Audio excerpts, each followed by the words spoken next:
y hablar de la dureza del corazón, diría Jesús, ¿sabes por qué les ha permitido dar carta de divorcio? Porque no puedes perdonar. Otro, porque no puedes reconocer tu error, porque continuamente se lo estás chancando a él, a él, a él y a él, y no puedes ver que tú también eres parte del problema. Esa es la dureza del corazón. ¿Por qué dureza del corazón? Porque simple y llanamente desprecias a tu pareja. No lo tienes en el estima que tú también te tienes. Esta es una de las ramificaciones que nosotros podríamos tomar en cuanto a cómo Jesús respondió en cuanto a la dureza del corazón. No estás dispuesto a negociar, no estás dispuesto a sentarte y a conversar y a llegar a una solución. Estoy tratando de traer la respuesta de Jesús a un idioma actual. La dureza del corazón no te permite de alguna u otra forma creer que hay una buena oportunidad.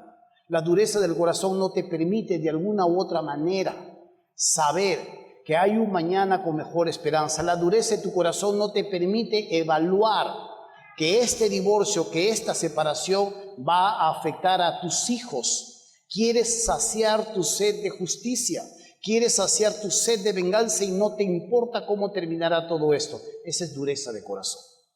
Y Jesús le dijo, por la dureza de vuestro corazón, Moisés les permitió carta de divorcio para que finalmente no se maten. Entonces, haciendo un preámbulo a esto que la Biblia nos está enseñando, necesitamos entender algunas causas de divorcio según la RENIEC. Algunas de estas dicen que es el adulterio. La primera es el adulterio. La segunda, la violencia física o psicológica. La tercera tiene que ver con el atentar contra la vida del cónyuge. La otra tiene que ver con injurias graves, insultos o el abandono injustificado de la pareja. Hay otras razones que tienen que ver con las drogas y el abuso de otras sustancias o enfermedades graves y homosexualidad. Cuando la RENIEC hace una especie de sondeo para ver las causas de por qué se divorcian las personas, estas son una de las razones de por qué el ser humano se divorcia. Pero es como cuando tú llevas a tu comadre a tu hijo. Tú le dices, comadre, mi hijo tiene fiebre. Y tu comadre, ¿qué te dice? Bien, dale paracetamol, ¿sí? Tú le das paracetamol y la fiebre baja. Muy bien, dices tú, regresas a tu casa y nuevamente la fiebre le empieza a subir a tu hijo. Le empieza a subir a tu hijo. Y tú vuelves a tu comadre, pero tú ya no necesitas a tu comadre. Tú has aprendido que el paracetamol le va a bajar la fiebre. Entonces tú agarras y le das paracetamol a tu hijo. Nuevamente la fiebre le baja, pero unas horas después vuelve a subirle la fiebre. Tú tienes que empezar a preguntarte cuáles son la enfermedad o cuál es la enfermedad realmente que está afectando a mi hijo. Porque si tú te empiezas solamente a observar en los síntomas, te vas a dar cuenta que continuamente le da fiebre y que el paracetamol no lo va a sanar, solo le va a bajar la fiebre. A veces, y digo a veces, en las parejas nos estamos ocupando de los síntomas, de qué es lo que está haciendo que nuestras vidas estén llenos de problemas, pero no estamos tratando de solucionar la enfermedad, la infección que yace adentro, que está instalado en nuestro cuerpo, y nos ocupamos de tratar de solucionar los síntomas. Un paracetamol por aquí, otro paracetamol por aquí, baja el problema, todo volvió a la normalidad. Pero de pronto, en unos días más, vuelve a subir la fiebre, hablo de manera simbólica, y una vez más vuelven los problemas, vuelven los insultos, las injurias, las lisuras y a veces hasta los empeñones se hacen cada vez más graves, pero solo le estamos dando paracetamol a la gente, paracetamol a nuestro problema, y esa no es la idea. La idea es atacar la enfermedad. Y el problema es que muchas veces no estamos tratando de atacar la enfermedad, sino tratando de atacar los síntomas. Por eso es que cuando vamos a estudiar estos problemas en la familia, son algunos factores que echan a perder el hogar. Hay 3 factores determinantes que echan a perder un hogar. El primer factor tiene que ver con el orgullo. El segundo factor tiene que ver con la falta de perdón. Y el tercer factor tiene que ver que una vez que no he perdonado, lo que me sigo es la amargura. La amargura es como una astilla que se instala en tu carne Y tarde o temprano, poco a poco, eso se va a infectar. Y no solo se va a infectar esta parte, va a empezar a correr esa infección y va a terminar fregando o malogrando todo lo que es tu propio ser. La amargura es el último escalón antes de que tu hogar empiece a entrar en una desgracia. Porque tanto va el cántaro al agua, dice, que termina rompiéndose. Una y otra vez en la misma situación, una y otra vez en la misma situación, uno de los dos empieza a desanimarse. Y se empieza a desanimar porque ya está instalado en su corazón, no perdonado, no arreglado, la dureza se vuelve a hacer ahí una realidad y empieza a amargarse de tal manera que ya no le soporta, ya no le quiere ver, ya no se quiere cruzar ni siquiera en la casa. Y esto tarde o temprano termina por destruir toda la casa. La Renier llama a algunos problemas que son reales, pero son solo síntomas que nosotros podemos ver que destruyen el hogar. Pero el origen, la realidad de cómo se destruye todo esto, tiene que ver con un problema básico: el orgullo en el corazón del hombre. El orgullo en el corazón del hombre no te permite perdonar. El orgullo en el corazón del hombre no te permite arreglar. El orgullo en el corazón del hombre no te permite aceptar tu parte. No te permite aceptar tu parte. No te va a hacer capaz de decir: sí, yo tengo problemas con la ira. Sí, mi amor, yo tengo problemas con la lujuria. No aguanto cuando veo una mujer que se cruza por ahí. No, me va a ver débil. Lo va a hacer en mi contra. Cuando nos peleemos de nuevo, ella me lo va a sacar en cara. No, débil no. Así frágil frente a ella, mejor no. Le disfrazo cualquier cosa, le pongo cualquier cosa, y el orgullo hace que más bien, en lugar de que pueda reconocer su parte, agarra la torta y se lo tire en la cara. Tú eres el problema, yo gano. Eso hace el orgullo. Termina destruyendo el hogar. Hay un relato bien interesante que quiero que me acompañen en Lucas capítulo 18. Si usted no ha traído una Biblia, no se preocupe. Hemos pensado en usted y vamos a proyectar la Biblia ahí al frente. Lucas capítulo 18.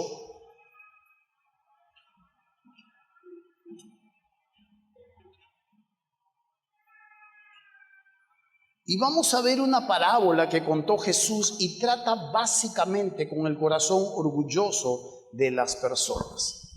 Dice así, ¿estamos? ¿Lo tenemos ahí al frente? Todavía. Lucas capítulo 18, versículo 9 en adelante. Por si acá Lucas está en el Nuevo Testamento. Lucas 18. Dice así la palabra del Señor. A unos que confiaban en sí mismos como justos, dice, y menospreciaban a los otros, dijo también esta parábola. Nota cómo Jesús va a empezar a enseñarle a un grupo de personas. ¿Quién es esta persona? Dice que confiaban en sí mismos como justos, pero no se quedaban solamente en esto, que eran personas justas, sino que a su vez miraban a los demás, ¿qué dice? Menospreciaban a los otros. No solamente se veían ellos mismos en alta estima, sino a su vez, no conforme con el que le rodeaba no estaba a su altura, lo estaba menospreciando. Y Jesús va a contarles esta parábola y les dice: 2 hombres subieron al templo a orar. Uno era fariseo, que era un líder religioso, y el otro publicano, que era un cobrador de impuestos. El fariseo, puesto en pie, nota lo que dice, oraba consigo mismo de esta manera. Y nota bien la frase que dice oraba consigo mismo. No estaba orando con Dios, estaba hablándose a sí mismo.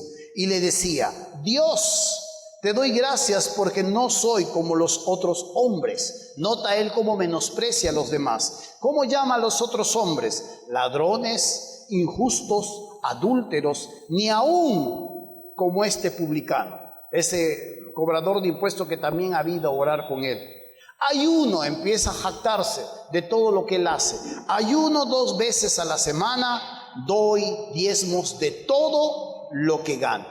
Este hombre, Jesús está hablando que este hombre tenía un alto concepto de sí mismo. Póngale, puede ser una mujer que tiene un alto concepto de sí mismo. Está bien tener un buen concepto de sí.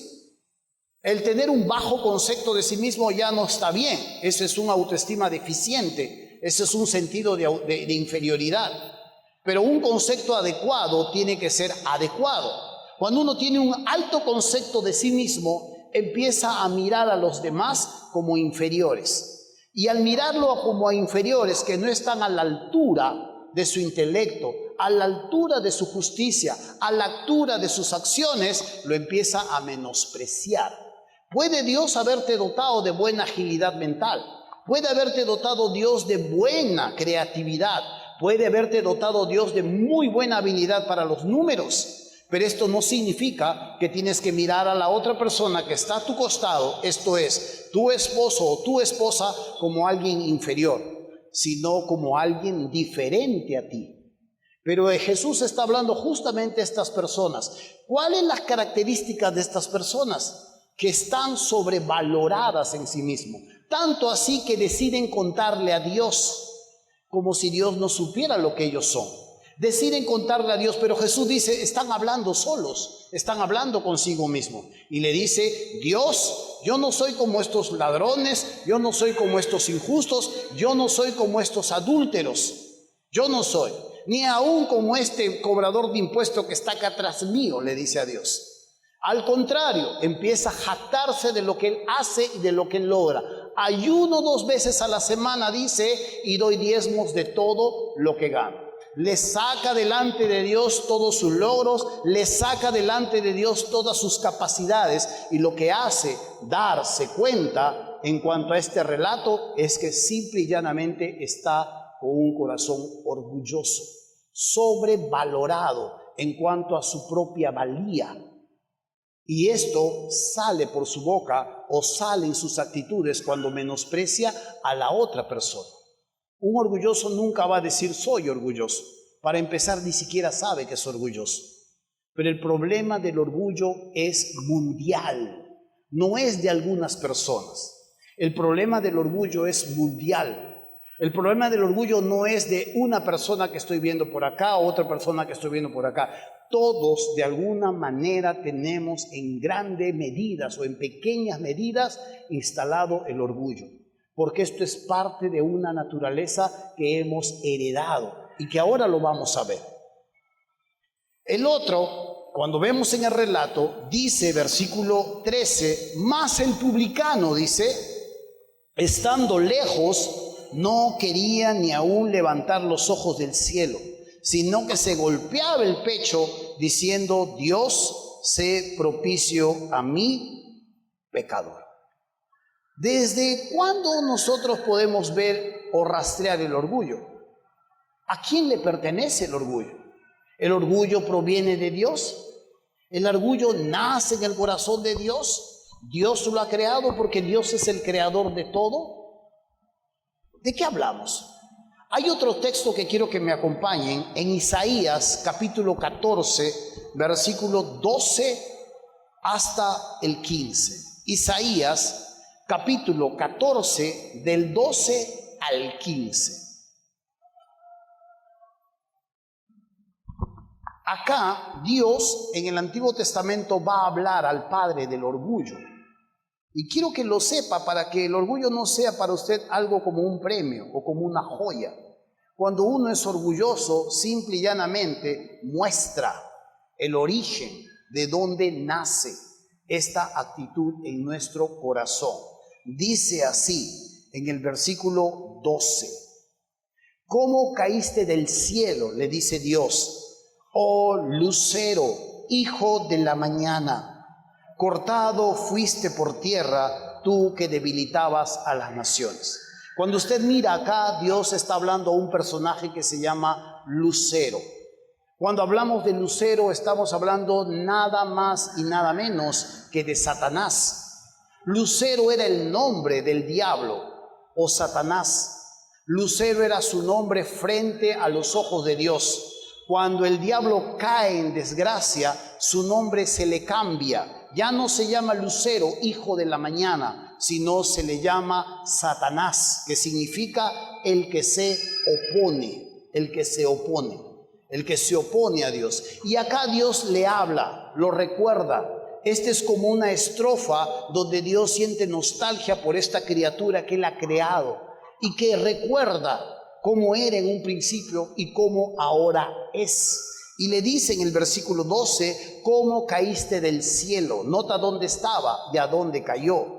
Oh lucero, hijo de la mañana, cortado fuiste por tierra, tú que debilitabas a las naciones. Tú que decías, nota dónde lo decía, en tu corazón, subiré al cielo, en lo alto, junto a las estrellas de Dios, que son los ángeles, levantaré mi trono y en el monte del testimonio me sentaré a los lados del norte.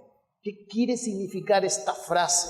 Junto a las estrellas del cielo, levantaré mi trono. Estrellas del cielo aquí en las Escrituras es junto a los ángeles de Dios. Junto a las criaturas celestiales yo voy a reinar, dice. Pero también no estaba conforme solamente con reinar ahí, porque dice en el versículo 13, a los lados, y en el monte del testimonio me sentaré a los lados del norte. Esto también habla de su aspiración de reinar sobre las criaturas terrenales, o sea, los humanos. Esto es lo que Dios le dice, en tu corazón empezó un mal. Y empezó tu corazón a aspirar cosas de las que tú no fuiste creado. El orgulloso piensa que merece mucho más de lo que tiene. Cuando mira a su compañero, cuando mira a su compañera, cuando escucha un consejo, cuando escucha una crítica, no lo toma como algo constructivo, lo toma como una ofensa. No lo toma como una oportunidad, lo toma como una derrota. El orgulloso se estanca. El orgulloso no solo destruye su entorno, sino que se estanca. ¿Por qué? Porque no puede tomar un consejo, porque no puede tomar y mirar un ángulo distinto del que él ve, porque si lo acepta, para él es una derrota. Él va a tener que reconocer que esa persona tenía razón. Le cuesta, por tanto, al orgulloso y a la orgullosa reconocer un error. Si algo te dañé por ahí, si algo dije que te ofendí por ahí, perdóname. Yo la verdad no creo que te ofendí. Yo la verdad no creo que te dije algo. Tú estás mal, tú estás imaginando, pero yo claramente sé que yo no te he hecho daño. El orgulloso reconocer un error, reconocer una carencia, le hace ver como derrotado. Por tanto, se estanca. No puede evaluar, no puede entender su error y luego enmendar.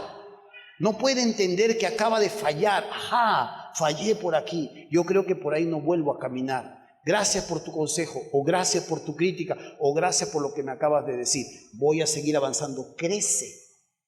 Eso es el humilde. El humilde puede aceptar de alguna u otra manera, pero el orgulloso no lo puede hacer porque primero está situado muy por encima, a veces hasta del mismo Dios. Dios dice esto en cuanto a que debes hacer esto con tu esposo. Dios dice esto, que debes hacer esto con tus hijos.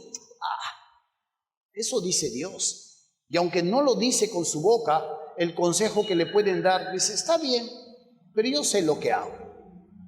Tú no me vas a decir cómo yo voy a criar a mis hijos. Tú no me vas a decir cómo yo debo arreglar con mi esposa. Tú no me vas a decir la manera en cómo yo voy a manejar mis finanzas. No acepta un punto de vista opuesto o un consejo. Lo toma rápidamente como un ataque.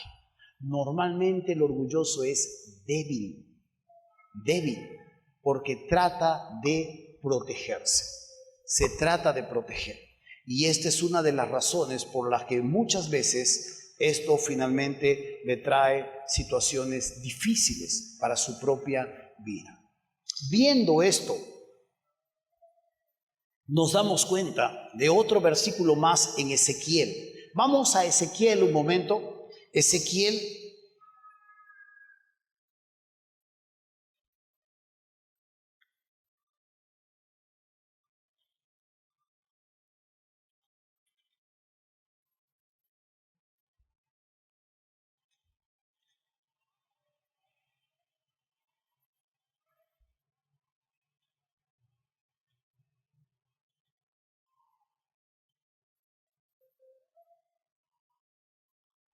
Perdón, no. Vamos a seguir avanzando. Ezequiel ya no. Hijo de hombre, dice, levanta endechas al rey de Tiro y dile así. Solo quiero que lo escuche nomás, porque es demasiado largo. Así ha dicho Jehová el Señor. Tú eras el sello de la perfección, le dice Dios al diablo. Lleno de sabiduría, le dice Dios, y acabado de hermosura. Perfecto eras en todos tus caminos hasta el día que fuiste creado, le dice Dios, hasta que se halló en ti maldad.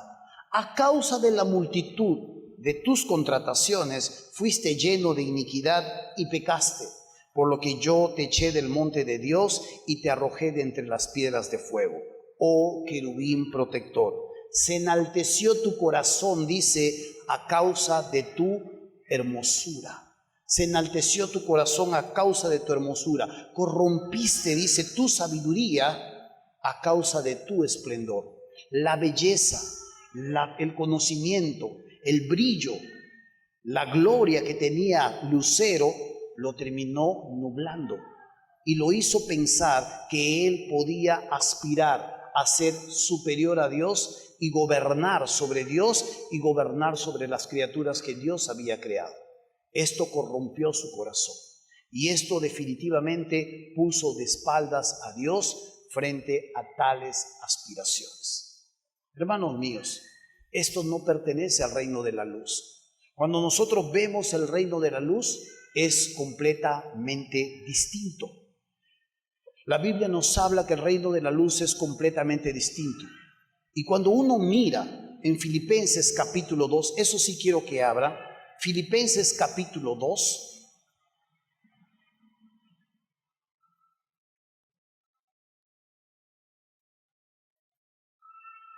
versículo 3, se va a dar cuenta del ejemplo más bien de Jesús, el ejemplo de Cristo.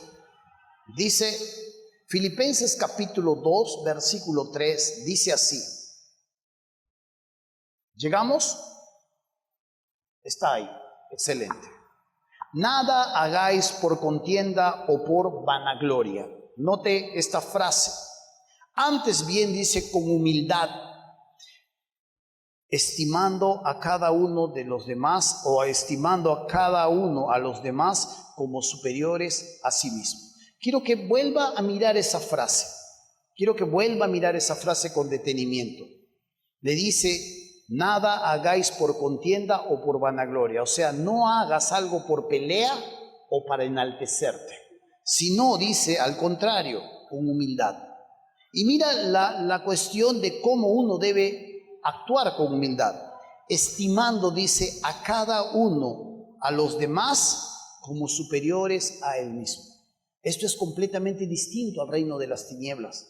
El reino de la luz es completamente distinto al reino de las tinieblas. Las aspiraciones del diablo era sentarse sobre el trono de Dios y gobernar y sentarse por sobre encima de toda la creación y gobernar. Aspiraba al poder, aspiraba a la preeminencia, aspiraba a la totalidad para poder llenarlo todo. No podía él entender estar debajo de Dios. Y cuando vemos de Cristo, al contrario, se nos enseña más bien que yo no debo hacer nada por buscar mi propia fama, no debo hacer nada por vanagloria, sino al contrario, tengo que hacer las cosas con humildad. Y cuando hago algo por humildad, dice, la mejor manera es estimando a los demás como superiores a mí mismo. El humilde, la persona humilde, nunca tiene que estar diciendo, yo mando. La persona humilde nunca tiene que estar diciendo, yo tengo la razón. Mira cómo yo he ganado en la discusión. Tú eres un tonto, tú eres una tonta. ¿Te das cuenta que yo tenía razón? La persona humilde no está peleando por eso. La persona humilde no está buscando ganar una pelea. La persona humilde está buscando que la familia gane. Se calla. Permite la reconciliación. Que la familia gane. ¿Quién gana en una discusión?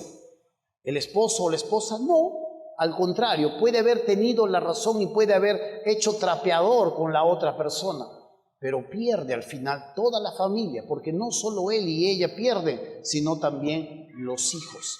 Y el consejo que se nos da tomando el ejemplo de Cristo es esto: nada hagáis por contienda o por vanagloria, antes bien, dice, con humildad, estimando a cada uno a los demás como superiores a él mismo. Y continúa, versículo 4, no mirando cada uno por lo suyo propio, sino cada cual también por lo de los otros. Haya pues, dice, haya pues en vosotros este sentir que hubo también en Cristo Jesús, el cual, siendo en forma de Dios, no estimó el ser igual a Dios como cosa que aferrarse, sino que se despojó a sí mismo, tomando forma de siervo, hecho semejante a los hombres, y estando en la condición de hombre, se humilló a sí mismo, haciéndose obediente hasta la muerte y muerte de cruz. Note el ejemplo de Jesús. Dice que no estimó el ser igual a Dios, o sea, en su trono, el poder, el esplendor, la sabiduría, la gloria no fue algo que le ató. Al contrario, dijo, se deshizo de todo esto y descendió a la tierra y se hizo humano. Y dentro del escalón de los seres humanos se hizo siervo. Note esto. No vino como el diablo le quiso decir: si te postras ante mí, yo te doy todos los reinos y la gente te sigue. Si te postras ante mí, yo te doy todas las riquezas. Tírate del templo para que la gente te vea, para que la gente te siga. Al contrario, no buscó ni fama, no buscó ni honra, no buscó ni gloria. Se humilló, dice a sí mismo, humillarse a sí mismo. Dios se hizo hombre. Y no solamente como hombre, se hizo un empleado de la casa. Si nosotros vemos dentro del escalón de la sociedad, el último escalón podríamos decir la persona que te limpia la casa o que te barre, porque ni siquiera tiene ni siquiera seguro ni nada por el estilo. Digamos, y dentro del escalón, dentro de la sociedad, él tomó el último escalón, el último hombre, y así de esa manera se hizo obediente hasta la muerte y muerte de cruz. Es completamente contrario al reino de las tinieblas.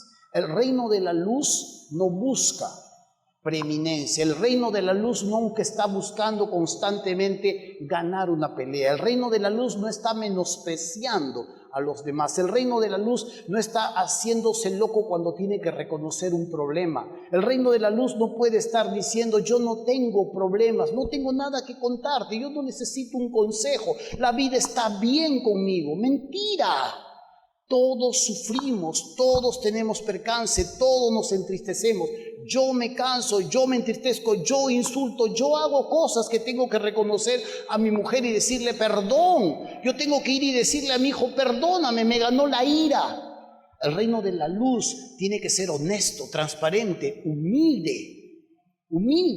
El reino de las tinieblas, al contrario, se mira en un lugar tan alto que empieza a menospreciar a los demás. Y esto no le permite arreglar. ¿Qué trae a consecuencia? Destruye su hogar. No puede dialogar, no puede negociar, no puede reconocer su parte. No puede reconocer su parte. Sí, tú empezaste, pero yo también continué. Si tú me insultaste y yo de verdad luego me enojé y te insulté más. Esta es la idea. Cuando uno va a construir un hogar, no puede darse el lujo de ser orgulloso en casa. Cuando uno va a construir un hogar, no puede darse el lujo de empezar una pelea y luego, si no ganó la pelea, dejar de hablarle un día. Teresa tiene miedo de pelear con su esposo, porque cada vez que se pelean y él pierde, él deja de hablarle. Y ella tiene que ir y pedirle perdón a él, porque él reacciona no solamente dejando de hablarle. La última vez que se peleó con ella, él dejó de hablarle 3 semanas. Y a veces puede estar hasta tranquilo no hablando. Y cuando estoy hablando de Teresa, no estoy hablando de la hermana que está acá, estoy hablando de otra hermana, por si acaso. Ya están mirando a Teresa, esta Teresa, me lo sospechaba. Pero no es así la cuestión.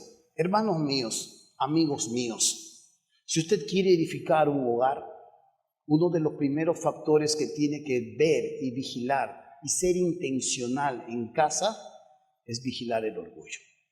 El orgullo no tiene una gran etiqueta. El orgullo yace dormido o activo en lo profundo del corazón de todos nosotros. Cristo nos mostró un camino y ese camino es la humildad. Siendo Dios, no se aferró a ser igual a Dios. Se despojó de su forma de Dios y tomó forma de siervo. Y nos mostró un camino rumbo hacia la grandeza. Porque si usted mira en el capítulo 2, seguimos en esta enseñanza, versículo 9, mire cómo termina la historia. Dice, desde el 8 leamos, y estando en la condición de hombre, se humilló a sí mismo, haciéndose obediente hasta la muerte. ¿Y qué dice? Muerte de cruz. Por lo cual, o en consecuencia, Dios le exaltó hasta lo sumo y le dio un nombre que es sobre todo nombre, para que en el nombre de Jesús se doble toda rodilla de los que están en los cielos y en la tierra y debajo de la tierra, y toda lengua confiese que Jesucristo es el Señor, para gloria de Dios Padre. Esta es la antítesis del orgullo, la humildad. Esta es la otra cara de la moneda. No parece muy famoso. La sociedad no lo estima mucho. La sociedad oriental, sobre todo, tiene en alta estima el honor. Y antiguamente, si su honor era mancillado, agarraba una espada y se hundían en el estómago lo que nosotros llamamos el harakiri. Pero ¿qué era lo que estaba mancillado? Su honor. Es el orgullo, el orgullo. Y preferían matarse antes que pasar una derrota o una vergüenza. En otras culturas el orgullo es bien visto, pero mirándolo a la luz de las Escrituras, el orgullo destruye, el orgullo desune, el orgullo hace que menosprecies al que está a tu lado o a la que está a tu lado. ¿Un joven puede ser orgulloso con sus padres? Sí. Papá, ¿tú qué sabes? Ya estás cocho, ya estás viejo, papá. ¿Qué me vas a hablar a mí de estas cosas? Papá, ya cállate mejor. Cállate. ¿Qué me vas a decir a mí, papá? Hijito, yo sé por qué te estoy diciendo. Yo ya he vivido la vida. No, papá, tú cállate. El joven impetuoso es orgulloso. No entiende.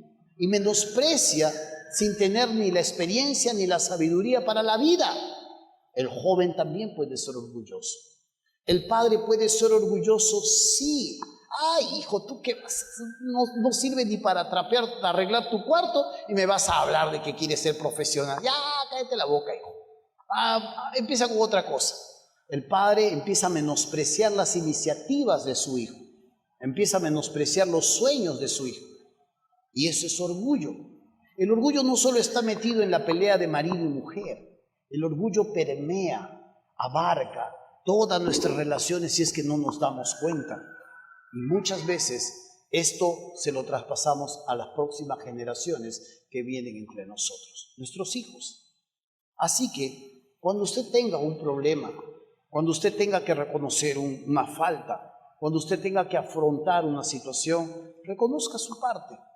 Hay personas que no van a dar su brazo a torcer.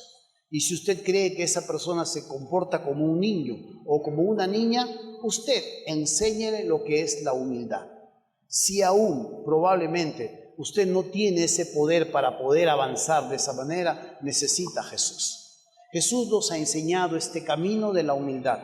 Es un camino de grandeza y hacia la grandeza. Solo Jesús puede ayudarnos a batallar el orgullo que muchas veces está incrustado en nuestro corazón. De alguna u otra manera nos hace pensar que si reconozco mis errores, de alguna u otra manera me hace pensar que si yo reconozco una carencia, si yo reconozco que necesito algo, me va a hacer débil y me va a mostrar débil. Prefiero no. Y hay personas que prefieren perder su casa antes que arreglar una situación. Yo creo que esto no debe ser así. Este no es el plan de Dios. Cuando Jesús habló con estas personas que se acercaron a Él y les dijo, ¿por qué entonces Moisés les permitió carta de divorcio? Jesús les dijo claramente, por la dureza de vuestro corazón. Si nosotros lo traducimos, la dureza de vuestro corazón, a un lenguaje actual, diría Jesús, por tu corazón orgulloso. Tu corazón orgulloso no te permite reconocer tu parte. Tu corazón orgulloso no te permite darle oportunidad a tu pareja. Tu corazón orgulloso no te permite reconocer que a veces estás equivocado. Tu corazón orgulloso no te permite a veces reconocer que a veces tú no tienes toda la razón, que tú no tienes todas las soluciones, que a veces también te falta, que a veces también te desanimas, que a veces también te cansas. Tu corazón orgulloso más bien rechaza la ayuda, rechaza el consejo, y esto destruye la casa. ¿Quién tiene la culpa ahí? Usted diría, mi esposo pues. Tu esposo diría, mi esposa pues, diría. No, esto es algo que viene desde muy atrás. Antes de la criatura humana fuese creado, ya estaba en el corazón de Lucero. Cuando Lucero nos indujo al error, a la caída, esto fue un regalo que también nos introdujo en nuestro propio corazón. Y esto nos lleva una y otra vez a la misma situación. Siempre hay una solución y siempre hay una esperanza.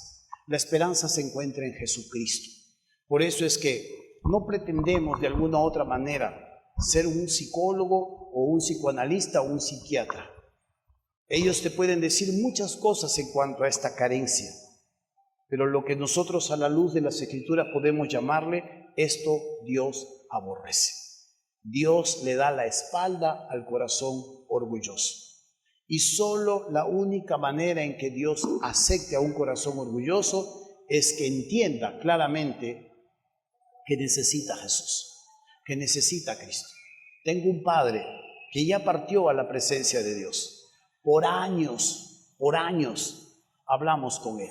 Por años hablamos acerca de su necesidad de Jesús. Y muchas veces lo pudo ver. Él estuvo, recuerdo, en el Baguazo. No sé si usted se acuerda del tiempo de Alan García, cuando la etnia Ahuajún se levantó en armas y empezaron a atacar con los militares, con los policías. Mi padre estaba en ese Baguazo, debajo de un camión y escuchando las balas que pasaban por todos lados. Me dice, sentí ganas de rezar, me dice en su palabra. ¿Y rezaste? Le digo yo. No, me dijo. No. Me resistí y no recé. Hasta que el cáncer al estómago y a la próstata juntos le tuvieron que hacer reconocer que no era inmortal. Su intelecto le dominaba. Era un hombre muy culto, muy intelectual. Su intelecto podía mucho más que un corazón que podía decir, necesito ayuda. Y tuvo que reconocer al final de sus días, de forma triste, que sí necesitaba ayuda y que le daba miedo la muerte. Le daba miedo la muerte. Muy tarde, pero al menos a tiempo. Lo que yo trato de ponerle en esta noche aquí, terminando ya esta enseñanza, es que todos necesitamos de Jesús. Todos los seres humanos tenemos una pizca o una abundante porción de orgullo en nuestro corazón. Todos nosotros necesitamos arreglar cuentas con Dios, porque eso no pertenece al reino de Dios, pertenece al enemigo de Dios. Y todos nosotros necesitamos entender esta verdad. El orgullo nos pone por sobre encima de Dios. El humilde dice, Dios, te necesito. Necesito que vengas a mi casa. Necesito que me ayudes con mis problemas. Necesito que me des sabiduría para solucionar este problema económico. Dios, te necesito para ayudarme a criar a mis hijos. Dios, te necesito para poder tener armonía en mi casa, para poder llevarme con mi esposo, para poder llevarme con mi esposa. No lo sé, no he aprendido. Nadie me ha enseñado a ser papá. Nadie me ha enseñado, me casé y nadie me ha enseñado a ser mamá. Necesito tu ayuda, necesito tus consejos. El corazón humilde acepta la ayuda de parte de Dios. El corazón orgulloso rechaza y no deja penetrar ni consejo, ni ayuda, ni dejarse ver como una persona que necesita a alguien más cerca. Se lo dejo a usted. Hoy en esta noche usted puede invitar a Jesús a su vida. Hoy en esta noche usted puede decirle a Cristo, Jesús, necesito de tu parte, necesito de tu perdón, necesito que puedas venir a mi vida, limpiar mis pecados y darme ese poder, ese consejo para poder criar, para poder tener un buen hogar, para llevar mi vida de acuerdo a como tú me enseñas. Hoy lo podemos hacer de manera muy sencilla. Hoy usted puede decirle a Jesús, reconozco mis pecados, reconozco la parte que no he hecho, reconozco que te he dado la espalda, pero quiero que me perdones. Quiero que perdone mis pecados, quiero aceptar ese sacrificio en la cruz del Calvario y quiero aceptarte en mi vida. Te abro mi corazón, entra en mi vida, límpiame, entra en mi corazón. Quiero recibirte como mi Salvador. Te doy la bienvenida a mi casa, te doy la bienvenida a mi hogar, te doy la bienvenida a mi corazón. Hoy en esta noche usted lo puede hacer. Dios nunca le va a forzar. Dios nunca le va a ir y le va a torcer el brazo. Esto es voluntario. Usted lo tiene que hacer con un corazón sencillo y humilde y permitir que Dios venga a su vida. Amén.